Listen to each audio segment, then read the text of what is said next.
हरियाणा की हर अपडेट के लिए बेल आइकन दबाएं और सब्सक्राइब करें STV हरियाणा न्यूज। नमस्कार, हरियाणा न्यूज देख रहे हैं आप और मैं हूं आपके साथ सोनिया सत्तानीता। किसानों का आंदोलन लगातार जारी है और किसानों की एक ही मांग है कि जब कृषि कानून रद्द होंगे तभी वो दिल्ली की दहलीज छोड़कर वापस अपने गृह राज्य, अपने गांव लौटेंगे। इसी बीच कृषि कानूनों के मसले पर सरकार और किसानों के बीच 8वें दौर की वार्ता भी बेनतीजा रही। सोमवार को दिल्ली में हुई बैठक के दौरान किसान कृषि कानूनों को वापस लेने की मांग पर अड़े रहे, जिसके बाद 8 जनवरी को एक बार फिर सरकार और किसानों के बीच बैठक होगी। अब देखना होगा कि 8 जनवरी को होने वाली बैठक का क्या नतीजा निकलेगा। तो इसी बीच प्रश्न बना हुआ है कि 8वें दौर की बैठक का क्या नतीजा होगा और क्या किसान संगठनों की मांगों पर केंद्र सरकार सहमति जाहिर कर देगी। क्योंकि अब देखिए कि जो बैठकों का दौर है वो लगातार जारी हो और जो बैठकें हैं वो भी बेनतीजा हो रही, कोई परिणाम इन बैठकों का निकलकर नहीं आ रहा है। तो ऐसे में सबसे बड़ा सवाल यही बना हुआ है कि आखिर कब तक किसानों का आंदोलन चलेगा, कितना लंबा और यह आंदोलन चलेगा। इसी बीच बारिश हो रही है, किसान जो है बारिश के बीच में दिल्ली की दहलीज पर डटे हुए हैं। किसान संघर्षरत नजर आ रहे हैं, वहां पर अपनी रिहायशी व्यवस्थाओं को लेकर भी किसान वहां अपने ही स्तर पर कोशिशें करते हुए नजर आ रहे हैं। तो ऐसे में 9वें दौर की जो बैठक होनी है उससे कहीं ना कहीं जो उम्मीद है वो जताई जा रही है। केंद्रीय कृषि मंत्री नरेंद्र तोमर की ओर से भी कहा गया है कि जो 8वें दौर की बैठक रही वो बेनतीजा रही है, लेकिन 9वें दौर की बैठक जो 8 जनवरी को होनी है उसको लेकर काफी उम्मीदें हैं।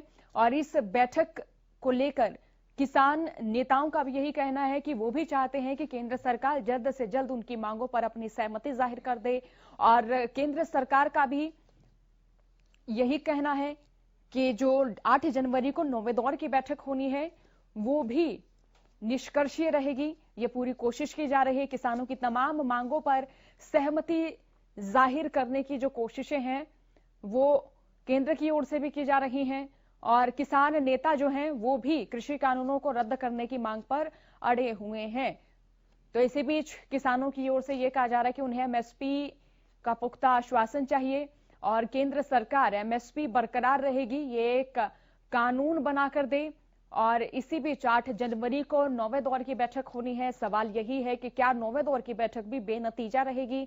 ये बैठक जो है 8 जनवरी को होनी है और इसी बीच जो 8वें दौर की जो बैठक हुई है वो भी बेनतीजा रही है।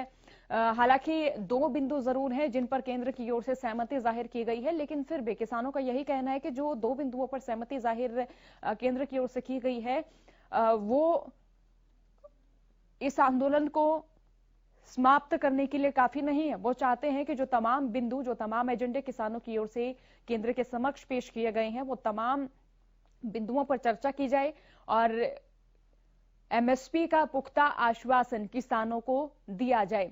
तो ये पौ का महीना है, किसान सिंघू, टीकरी और गाजीपुर बॉर्डर पर डटे हुए हैं। बारिश हो रही और इसी बीच जो किसान नेता हैं वो भी बारिश के बीच में संघर्ष करते नजर आ रहे हैं। तो ऐसे में यही बड़ा सवाल है कि किस तरह से अब अगले दौर की जो बैठक होनी है वो बेनतीजा मानी जाए या फिर वो उम्मीद भरी तो नजर आ रही है। लेकिन किसान नेता बार बार यही कहते हुए नजर आ रहे हैं कि अगर केंद्र की ओर से MSP बरकरार रखने का एक और कानून बनाया जाए तो कहीं ना कहीं वो इस आंदोलन के समापन की घोषणा जरूर करेंगे। लेकिन उनकी बार बार यही मांगे हैं कि वो चाहते हैं कि तीनों के तीनों कृषि कानून रद्द हों। तो चलिए रुक कर लेते हैं ढासा बॉर्डर की ओर, जहां से हमारे संवाददाता मनोज कौशिक इस वक्त हमारे साथ लाइव जुड़ चुके हैं। मनोज, बारिश हो रही है और किसान यहां पर तंबू में, टेंट्स में संघर्ष करते हुए नजर आ रहे हैं, तो यहां आंदोलन की क्या तस्वीर नजर आ रही है, साझा करें। सुबह से यहाँ बारिश का मौसम रहा है और अभी तो कुछ देर पहले मौसम थोड़ा साफ हुआ है। यहाँ मेरा पीछे देख सकते हैं, यहाँ से टेंट लगा उसको वाटर प्रूफ करवाया गया है। जो आयोजक है गोलिया खां के प्रधान विनोद है, उन्होंने यहाँ टेंट को वाटर प्रूफ करवाया है। कल जो दिन भर यहाँ बारिश हुई थी, रात को भी जमा बारिश यहाँ हुई है। नीचे जो सड़क है यहाँ गीली है बिल्कुल, आसपास के जो खेत है वहाँ पानी भर गया है, ठंड का मिजाज जो काफी बड़ा है। तो ऐसे में किसानों के जो हालात है वो अब किसानों की भीड़ एक बार फिर से यहाँ टूटनी शुरू हो गई है। मेरे पीछे देख गाड़ियाँ अभी आई है, किसान यहाँ गाड़ियों में आने शुरू हो गए हैं और जो किसानों का हौसला है वरना तो बरसात और न ही सर्दी डगमगा पाई है। अब मनोज, अगर यहाँ की व्यवस्थाओं की बात करें तो ये यहाँ की जो व्यवस्थाएं हैं क्या किसानों ने स्वयं ही की हैं? क्योंकि किसानों की ओर से यही मांगे हैं कि वो चाहते हैं कि जब कृषि कानून रद्द होंगे तभी दिल्ली की दहलीज छोड़कर वापस अपने गृह राज्य लौटेंगे। इसी बीच अगर अलग अलग बॉर्डर्स पर डटे हुए किसानों की बात करें तो वहां भी किसानों की यही मांगे हैं कि वो चाहते हैं कि तीनों के तीनों कानून रद्द हों। अगर यहाँ तमाम व्यवस्थाओं को देखा जाए तो व्यवस्थाएं जो है प्रशासन की ओर से आंशिक नजर आ रही हैं, लेकिन इसी बीच बारिश के बीच में किसान जिस तरह से डटे हुए हैं, जिस तरह से यहाँ पर व्यवस्थाएं की गई हैं, उनके बारे में बताएं। पर व्यवस्था की अगर बात की जाए तो सबसे पहले जो बात है वो यहाँ टेंट, सर्दी और धूप से बचने वाली बात है। तो टेंट जो किसानों ने, जो किसान संगठन, उन्होंने अपनी तरफ से टेंट का प्रबंध किया है। और इससे अलग जो बात है, यहाँ दिन भर जो भोजन व्यवस्था है वो इनका अपना लंगर चलता है किसानों का, इसमें प्रशासन का कोई सहयोग नहीं है। प्रशासन के सहयोग की अगर बात है तो वो सिर्फ जो रेड क्रॉस सोसाइटी है वो यहाँ उनके डॉक्टर आगे बैठते हैं और वो जो प्राथमिक चिकित्सा है वो किसानों को जरूर मुहैया करा रहे हैं। लेकिन इसके बावजूद जो प्रशासन की जो अन्य व्यवस्था है उसमें प्रशासन कहीं ना कहीं यहाँ ढील बरत रहा है। और जो सफाई की जो व्यवस्था, अगर बात सफाई की, जो निजी सफाई कर्मचारी भी है और कुछ गाँव के जो सफाई कर्मचारी है वो यहाँ सफाई व्यवस्था जो है वो निरंतर कर रहे हैं। अभी कुछ देर पहले यहाँ जो सफाई कर्मचारियों ने यहाँ की सफाई की है। और इसके अलग अगर बात पानी और अन्य प्रबंधों की जाए तो जो सामाजिक संगठन है, किसान संगठन, वो यहाँ पानी और फल फ्रूट का भी प्रबंध करा रही है। मनोज, इसी बीच खबरें भी आ रही हैं कि किसान जो है वो सर्दी के चलते अपनी जान गंवा रहे हैं। तो यहाँ पर अगर स्वास्थ्य सुविधाओं की बात करें तो वो किस तरह से नजर आ रही हैं?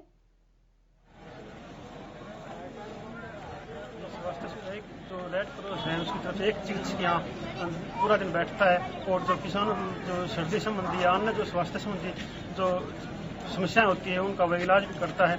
और इसके अतिरिक्त जो है जो निजी चिकित्सक है, निजी हॉस्पिटल है, वो भी यहाँ निरंतर किसानों को सेवाएं दे रहे हैं। इसके अतिरिक्त अगर बात की जाए इनके जो स्वास्थ्य संबंधी और अन्य जो चीजें हैं, अन्य जो प्रबंध है, इसके अतिरिक्त इन्हें जो सर्दी से बचने के लिए कपड़े और कंबल की जो जरूरत है वो यहाँ किसान संगठनों ने ही अपने स्तर पर प्रबंध करवाया है।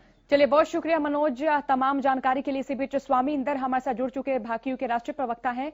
स्वामी इंदर, बहुत स्वागत आपका हरियाणा न्यूज पर। नमस्कार जी।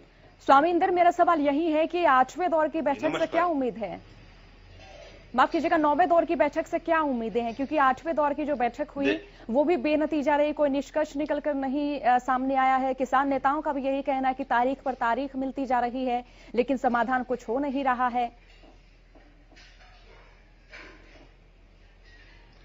सोनिया जी, मैं आप लोगों का बहुत धन्यवाद करना चाहूंगा। हरियाणा न्यूज लगातार जीरो ग्राउंड पे जाकर जो है किसानों की जो बात को उठाने का जो आप काम कर रही हैं उसके लिए आपका तहे दिल से मैं धन्यवाद करता हूं। अभी आपने देखा और आपके जो सहयोगी बता रहे थे कि जो प्रथम जो चिकित्सा की जो है वो भी वहां पे व्यवस्था सरकार द्वारा नहीं की गई कि कम से कम प्राथमिक जो चिकित्सा की व्यवस्था सरकार जो है इन धरना स्थलों पे करे। सरकार ने कहा जख्मों पे मलहम लगाने, उल्टा सरकार ने आपने देखा है कि पिछले 2 दिन पहले धारूहेड़ा बॉर्डर, रेवाड़ी क्षेत्र में किसानों के ऊपर फिर से महीने के बाद 40 दिन के बाद, मैं कहूंगा कि 40 दिन के बाद सरकार ने किसानों के ऊपर फिर से जो है लाठियां बरसाने का काम किया, आंसू गैस बरसाने का काम किया और तमाम वो जो क्रूरता जो सरकार कर सकती थी वो सारा काम सरकार कर रही है। ऐसे में किसान देखिए, हमारा धैर्य देखिए, हमारा विशाल हृदय देखिए। हम 9वीं स्तर की वार्ता के लिए फिर से राजी हैं। हम चाहते हैं कि देश को समाधान मिले, देश को हल मिले। ये वही किसान है जिसने देश की आजादी के लिए 95% से बड़ा हिस्सा देश की आजादी में लगाया था। महात्मा गांधी जी ने कहा था, सुभाष चंद्र बोस जी ने कहा था कि आप हमें खून दें, हम तुम्हें आजादी देंगे। अब मैं इस सरकार से पूछना चाहता हूं, सुभाष चंद्र बोस जी की जयंती आने वाली है, उससे पहले सरकार अपना मत क्लियर कर दे। क्या सरकार कितने किसानों की बलिदान की आहुति लेना चाहती है? लगभग हमारे 5 दर्जन से अधिक किसान साथियों ने, किसान योद्धाओं ने अपने प्राणों की आहुति इस आंदोलन में दे दी है। सरकार निश्चित करे कि किसान की और देश की आर्थिक गुलामी की आजादी के लिए सरकार को और कितने बलिदान चाहिए, हम तैयार हैं। इसी बीच जो बैठकें रही हैं उन बैठकों के बारे में क्या कहना किसान नेताओं का, क्योंकि वो तमाम बैठकें जो है बेनतीजा रही हैं। वक्त की भी अगर बात करें तो कई घंटों तक लगातार वो बैठकें चली हैं। तो क्या इतने विचार विमर्श के बाद, इतनी जो है वो बहस के बाद, ये तमाम तर्क वितर्क करने के बाद भी कोई परिणाम निकल कर नहीं आया? ये आप देख रहे हैं, आज तो सोशल मीडिया का जमाना है और लोग आपके टीवी चैनल को खाली भारत में ही नहीं, हरियाणा न्यूज को व्यूवर्स आप हैरान होंगे, अमेरिका, लंदन, यूरोप, तमाम देशों से सैटेलाइट के माध्यम से आपके चैनल को लोग बड़ी शिद्दत से देखते हैं, क्योंकि ये आंदोलन जो है पूरा हरियाणा के बॉर्डरों पे खड़ा हुआ है, हरियाणा की दिल्ली की सीमाओं पे खड़ा हुआ है।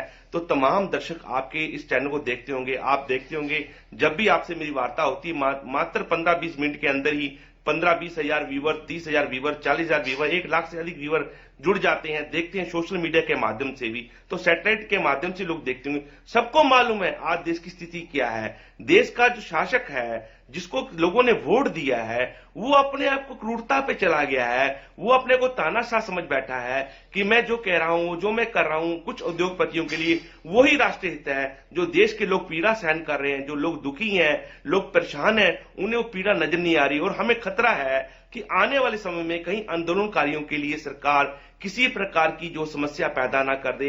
हमारे को जान माल का भी खतरा है, पर हम इस आंदोलन को देश के राष्ट्र के हित के लिए इसी तरीके से निरंतर चलाते रहेंगे जब तक ये तानाशाह सरकार इस बात को मानने को राजी ना हो कि वो देश के हित में अब कार्य करेगी। जुड़े रहेगा स्वामी इंदर हमारे साथ। इसी बीच रुक कर लेते सिंघू बॉर्डर की ओर, जहां से हमारे संवाददाता लाजपत इस वक्त हमारे साथ लाइव जुड़ चुके हैं। लाजपत, पौ का महीना है, प्रचंडतम सर्दी का ये महीना है, इसी बीच बारिश भी हो रही है। अगर यहां किसानों की बात करें तो किसान किस तरह से यहां अपने लेवल पर रिहायशी व्यवस्थाओं में रहते हुए नजर आ रहे हैं? क्या कुछ व्यवस्थाएं यहां नजर आ रही हैं? जी बिल्कुल, देखिए हरियाणा न्यूज की टीम लगातार सिंघू बॉर्डर पर है, लोगों के बीच है, किसानों के बीच है। धरती पुत्र है किसान, अन्नदाता है इस धरती का, वही हमारे साथ है। बातचीत कर लेते हैं कि इनको बारिश में किस तरह की दिक्कत आ रही है और अगली क्या रणनीति है। लगातार बैठक जारी है, कल भी 8वीं बैठक हुई है। रणनीति क्या है अगली, क्योंकि कल भी आपने ट्रैक्टर यात्रा की कह रखी थी केजीपी पर, और 26 जनवरी नजदीक है और मौसम बिल्कुल ठंड का है, बारिश हो रही है लगातार। आप अन्नदाता है, धरती पुत्र है, क्या मानते हैं? सुनने वालों को सबको नमस्कार। और जो धरती पुत्र है, किसान है, उसको जो परेशानी डाली जा रही है वो समझो एक बहुत ही बड़ा धोखा किया जा रहा है। और जो किसान यात्रा, ट्रैक्टर यात्रा है, वो भी निकालेंगे, सर की बाजी है, कुछ हो जाएगी। कुछ भी कर गुजरने के लिए तैयार है, किसानों वापिस नहीं है तैयारता, और झंडा फहराने का भी किसान को अधिकार है। वो अगर कुछ भी हुआ ठीक है। आप हरियाणा के हैं और हरियाणा से हैं, लगातार है और हरियाणा भी, तो किस नजरिए से देखते हैं आंदोलन को? हरियाणा पूरी हरियाणा पीछे नहीं है, हरियाणा इसकी बराबर लड़ाई लड़ रहा है, अख तो लड़ता रहेगा बराबर लड़ाई। हरियाणा, पंजाब सब बोल रहे हैं, यूपी भी लड़ रही है, सब बारे बोल रहा है। तो बारिश से डर नहीं लगता? ठंड से बारिश से डर लगा, बारिश से हमारा फायदा होगा, अंदाजा पर बढ़िया फायदा बढ़िया होगी। बारिश से कैसे डरेंगे हमें? जब बारिश 2 दिन का फायदा करेगी। ठंड भी है ज्यादा, ठंडा बनाना सीख रहे हैं। रात में पानी भाग आए हैं, रात में कल भारे उतरे पानी भाग आए हैं। हम डरने वाले दिक्कत नहीं हो रही यहाँ पे? कोई दिक्कत नहीं हमें, ठीक है, ना ठंड से ना बारिश से। ठंड बारिश में नहीं आदमी है, लेकिन एक बात है भाई साहब, जमींदार जितनी देर है माती किसी आदमी की नहीं है। अगर तो सत्ता का दल फर्क है तो इसका बुरा काम नहीं है कोई भी। कभी हमारी समाज हो रही, किस आदमी का आज 2 एकड़ जमीन है ना, और कोई भी उसका और गुजारा नहीं है, ना नौकरी है ना धंधा है, उस आदमी ने पूछ देखो अब उसका घर कैसे चलता है। जी बिल्कुल, जो है सोनिया बात करें तो हमारे साथ देखिए हरियाणा के अन्नदाता ने कहा कि आप पंजाब से हैं और लगातार आंदोलन जारी है, बारिश का समय है, काफी ठंड है, बुजुर्ग भी है, बच्चे भी हैं, किस तरह की व्यवस्था आपकी? हमारे इधर जो चल रहा है जी, हम तकरीबन बहुत ज्यादा अरेंजमेंट करके आए हैं, तरपालें, टेंट और हर तरह का अरेंजमेंट हमने किया हुआ है। 38-40 दिन हम लगातार से इधर रह रहे हैं। हमको अभी और भी 10-20 दिन रहना पड़ जाए, हम किसी चिंता नहीं करते। हम मोदी सरकार को चेतावनी देते हैं कि चाहे आप हमारा जल्दी से जल्दी फैसला नहीं करेंगे तो 26 जनवरी की परेड में हम शामिल होंगे और 26 जनवरी को लाल किले पे झंडा हम चढ़ाएंगे। बहुत बड़ी बात करें आप, देखिए बिल्कुल बिल्कुल चढ़ाएंगे। पंजाब का किसान चढ़ेगा, हरियाणा का किसान चढ़ेगा झंडा होगा। अच्छा, झंडा की बार आप बिल्कुल पंजाब के लोग और हरियाणा, यूपी, बिहार, राजस्थान के देखिए बिल्कुल साफ कर दिया है। जो पंजाब के किसान है उन्होंने कह दिया कि 26 जनवरी को जो अंदाता है वो अपना तिरंगा लहरा सकता है, क्योंकि संविधान लिखा गया था। उस दिन संविधान को मद्देनजर रखते हुए आप और भी किसान हैं, आप युवा हैं, क्या कुछ आपकी रणनीति है? मैं जी जिला करनाल गांव सगा से आया हूँ। यहाँ पर हमारे सभी गांव आए हुए हैं। मैं ये कहना चाहता हूँ सभी को कि यहाँ पर बहुत बढ़िया भाईचारा है सभी का, पंजाब का, हरियाणा का। ये जो राजनीति है सब तोड़ने की कोशिश कर रही है, लेकिन यहाँ कोई भेद मतलब मन मुटाव नहीं है, किसी के अंदर कुछ नहीं है सभी। और ना कोई यहाँ 36 बिरादरी है, ना कोई भेदभाव है। ठीक है, ठंड है, लगातार ठंड पड़ रही है, बारिश भी हो रही है, किस तरह की व्यवस्था है आप लोगों की? जी तरपालें हैं, सब कुछ है सब।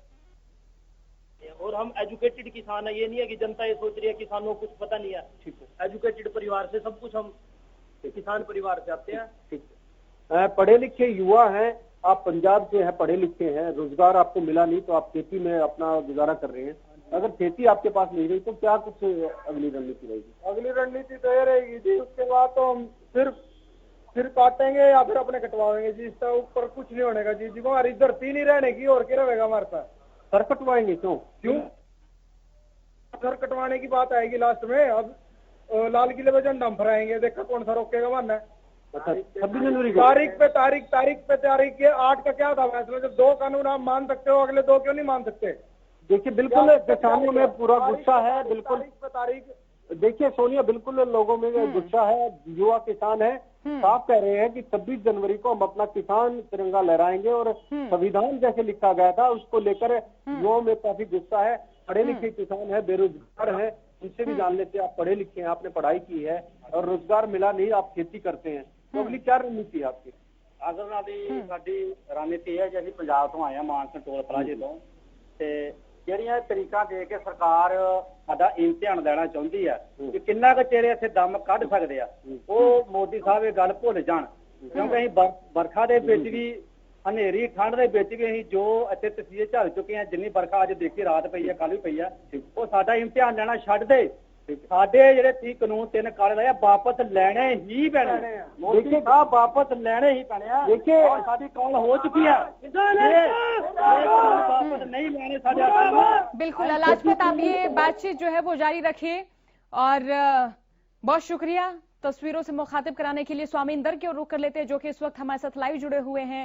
स्वामिंदर, मेरा सवाल अब आपसे है कि जिस तरह से हम किसानों की बातें सुन रहे हैं तो किसान रोष में नजर आ रहे हैं, रोषात्मक प्रतिक्रियाएं जो है वो किसानों की ओर से दी जा रही है और कह रहे हैं कि 26 जनवरी को जो तिरंगा है वो लहराकर ही आएंगे। तो ऐसे में जो किसानों का जो रोष है वो लगातार बढ़ता जा रहा, आक्रोश लगातार बढ़ता जा रहा है।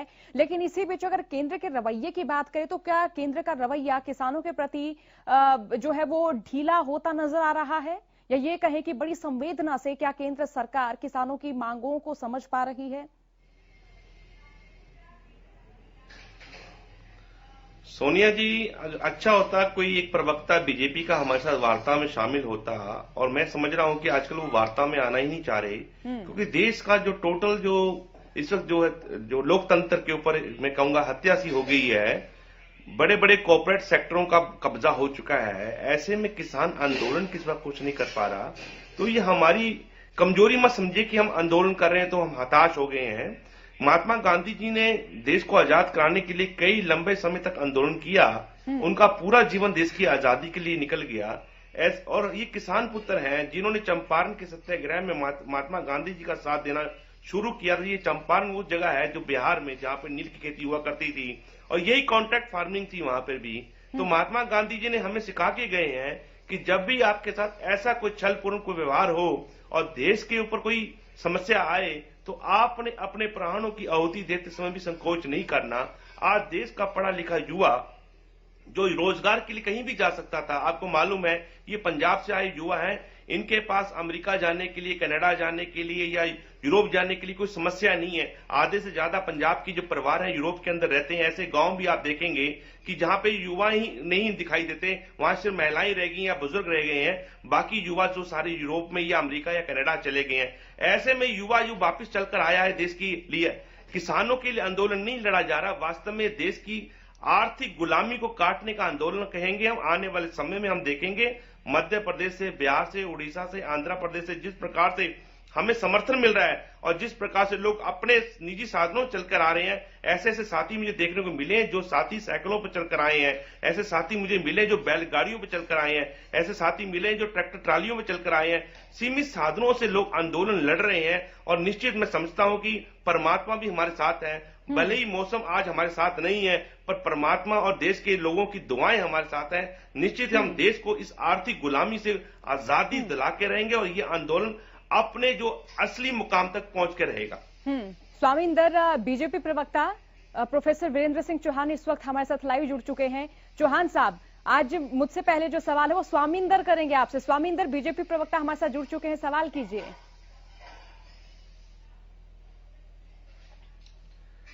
मैं तो ये पूछना चाहता हूं कि चौहान साहब कम से कम अपने हृदय पे हाथ रख के ये बोल दीजिए कि आपकी सरकार जो कर रही है वो राष्ट्र हित में नहीं, ना ही वो किसानों के हित में है। आज आप जैसे लोगों को खुलकर सामने आना चाहिए। भले गलती अपने घर से हो रही हो या दूसरे घर से हो रही हो, आपका फर्ज बनता है कि ऐसे समय में अपने मुखियाओं को समझाने का आप काम करें कि राष्ट्र हित में इन कानूनों को रद्द करने के लिए आप भी हमारे साथ कंधे से कंधा मिलाकर इस आंदोलन के हिस्सेदार बने। चौहान साहब, जवाब दीजिए। ये सवाल तो नहीं है, ये तो सुझाव है। लेकिन मैं इंद्र जी को ये कहूंगा कि हे इंद्र देवता, ऐसा सुझाव देने से पहले आप भी अपने शब्दों पर भी पुनर्विचार करें और ये देखें कि जो कानून बनाए गए हैं उनमें किसान के अहित में क्या है। जो कानून बनाए गए हैं उनको बनाने का केंद्र की सरकार का या हमारी लीडरशिप का, हमारे नेतृत्व का मकसद और मंतव्य बिल्कुल शीशे की तरह साफ है।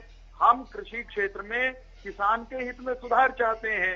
जो सुधार, सुनिए एक मिनट, आप बोले, मुझे मेरी बात कहने दें। मैं आपके हर प्रश्न का उत्तर देने के लिए उपलब्ध हूँ। हमने जो भी निर्णय लिए, तीनों कानून बनाए, वो किसान के हित में है। हमारी इस बारे में दृढ़ आस्था है। लेकिन प्रजातंत्र है, प्रजातंत्र में अन्य विचार रखने का भी हमारे जो कानून है उनके विषय में देश के नागरिकों के किसी हिस्से को अधिकार है। लेकिन जब आप अन्य विचार रखते हैं तो अच्छा, अन्य विचार, ये बताएं कि क्या आपके सांसदों की जो कमेटी बनाई गई है वो किसानों को समझाने में सफल रही है? पहला सवाल। दूसरा सवाल मेरा ये, आप अन्य विचारों की बात कर रहे हैं। जब किसान अपने राज्य से दिल्ली की ओर कूच कर रहे थे तो किस तरह से सरकारी संपत्ति को जिस तरह से नुकसान पहुंचाया गया, आपने कई किसानों पर केस भी किए गए, वो क्या किसानों ने पहुंचाया था? याचिका तो आपकी सरकार पर भी लगाई गई है ना, गड्ढे खोद दिए गए। आप समझिए इस बात को कि सरकार ने किसानों के हित में, देश के हित में, दीर्घकालिक हितों पर विचार करते हुए कानून सर, ये भी आप अपने विचार, अपने सुझाव रख रहे हैं। आप सवाल का जवाब बिल्कुल भी नहीं दे रहे हैं। तर्कों से जवाब दीजिए ना, तर्क दीजिए। आपके सांसद क्यों किसानों को समझाने में नाकाम रहे? क्यों इतने राज्यों के किसान एकत्र होकर दिल्ली की दहलीज पर बैठे हैं? आप मुझे बताइए, उनकी जो खामियां हैं वो किसान आपको गिनवा रहे हैं, उनकी खूबियां आप बता क्यों नहीं रहे? लॉकडाउन से आपके पास वक्त रहा है। अरे सुनिए सुनिए सुनिए सुनिए, सोनिया जी, मैं भी यही कहना चाह रहा हूँ कि क्यों ना इन तीनों कानून के ऊपर विस्तार से चर्चा करी जाए। बिंदुवार ये बताएं तो विचार है, कानून में ये कितना सुझाव देश है, और किसान को तो लाभ आप है। सवाल का तर्क से जवाब क्यों नहीं दे रहे हैं? आप भी तर्कों से जवाब दीजिए। आप और ये स्वामी इंद्र भी बीच में बोलेंगे तो उत्तर की तो आपकी इच्छा नहीं है, इसका मतलब। जी, हम तो अभी सवाल कर रहे हैं चौहान साहब, आपको पूरा वक्त दिया। जी कहिए, आपका प्रश्न दोहरा दीजिए और इनसे कहिए बीच में ना बोले, बाद में अपने समय में बोल लेंगे। आप प्रश्न कीजिए। मेरा प्रश्न ये है कि आप कह रहे हैं कि ये तो दीर्घकालिक जो है वो लाभ के लिए कानून है, इनकी जो खूबियां रही वो किसानों तक क्यों नहीं पहुंची? किसान तो आपको खामियां गिना रहे हैं ना, पॉइंट से खामियां गिनाई है किसानों ने आपको। सुन लीजिए, अब उत्तर सुनिए। देश के सभी किसान इन कानूनों के खिलाफ हों, एक तो ये नहीं है, ऐसा दुष्प्रचार आप भी मत करिए। ये दुष्प्रचार है। अरे वाह सर, कितने तर्कहीन उत्तर आप दे रहे, तर्कहीन उत्तर आप दे रहे हैं। आप किसी सवाल का जवाब नहीं दे पा रहे तो आप इसे दुष्प्रचार कह रहे हैं। अब तो किसानों को भी जो है बरगला रहे, कह रहे कि ये तो विपक्षी पार्टी के भड़काए हुए हैं। सर आपसे जवाब नहीं होता, कम से कम कुतर्क तो मत कीजिए सर। आपसे उम्मीद होती है, हर बार आपसे उम्मीद होती है कि आप तर्कों से बात करेंगे, आप उस तरह से उत्तर देंगे जिस तरह से हमें भी संतुष्टि होगी कि हाँ बिल्कुल सही तर्कों के अनुसार, बिल्कुल तर्क पूर्ण आपने उत्तर दिए हैं। ये कौन सा दुष्प्रचार हो गया? स्वामिंदर हमारे साथ बने हुए हैं। स्वामिंदर जरा बताइए कि इस आंदोलन में किसी तरह से किसी भी किसान ने जो है कि क्या हिंसा की है? क्या किसी भी किसान की ओर से किसी भी सरकारी मंत्री, किसी भी सरकारी नेता को किसी भी तरह से जो है वो चोट पहुंचाई गई है? आप कुतर्क कर रही हैं स्वयं, मैं आपको उत्तर मैं दे रहा हूं। सर मैं तो सवाल पूछ रही हूं देखिए ना। वीरेंद्र जी, उत्तर सुनिए ना, हड़बड़ाहट में उत्तर आपका का सुन कुछ रहे बोले हैं। जा रहे बीच में क्यों बोलती हैं? हैं। इन्हें आपने यही दुष्प्रचार मालूम शब्द पड़ा इस्तेमाल कि किस ये तरह से तीन किया? कानून जो है दुष्प्रचार वास्तव आपने में किस 2 तरह कानून और से 1 इस्तेमाल किया इस अमेंडमेंट शब्द में? है। आपको आप ये जानते मालूम हैं ही इस नहीं है शब्द का हिम्मत है अर्थ? तो उत्तर सुनिए। 2 नए हिम्मत कानून है है और 1 और अमेंडमेंट है। एसेंशियल कमोडिटी जो एक्ट है उसमें आपकी सरकार ने अमेंडमेंट किया है। पानीपत के लोग हमें जो है वेयर हाउस खड़ा कर देते हैं, उसका भी कोई उत्तर नहीं मिलता, कोई तर्क सरकार की ओर से नहीं दिए जाते हैं। राजस्व घाटे का रोना आप रो देते कौन सा हैं। ऐसे खाद्य संसाधन अधिक हो गया था जिसके लिए आप बिचौलियों को लेके आए हैं, प्राइवेट सेक्टर को लेके आए हैं? चलिए तो स्वामिंदर मुझे बहुत बताएं बहुत क्या शुक्रिया हमारे साथ जुड़ने के लिए। चौहान साहब आपका भी बहुत बहुत शुक्रिया। तो लगातार ये सवाल बना हुआ है कि जो बीते दौरों की जो बैठकें हुई हैं वो बेनतीजा रही हैं। अब जो बैठकें होनी है उनको लेकर किसान नेताओं की ओर से भी उम्मीदें हैं और केंद्र की ओर से भी बार बार यही कहा जा रहा है कि वो कृषि कानूनों में संशोधन कर सकते हैं, लेकिन जहां तक कृषि कानूनों को रद्द करने की बात है वहां पर जो है कि केंद्र सरकार को भी कई बिंदुओं पर अभी सोचना होगा, विचार विमर्श करना होगा। चर्चा में फिलहाल के लिए इतना ही। बने रहिए हरियाणा न्यूज के साथ। नमस्कार।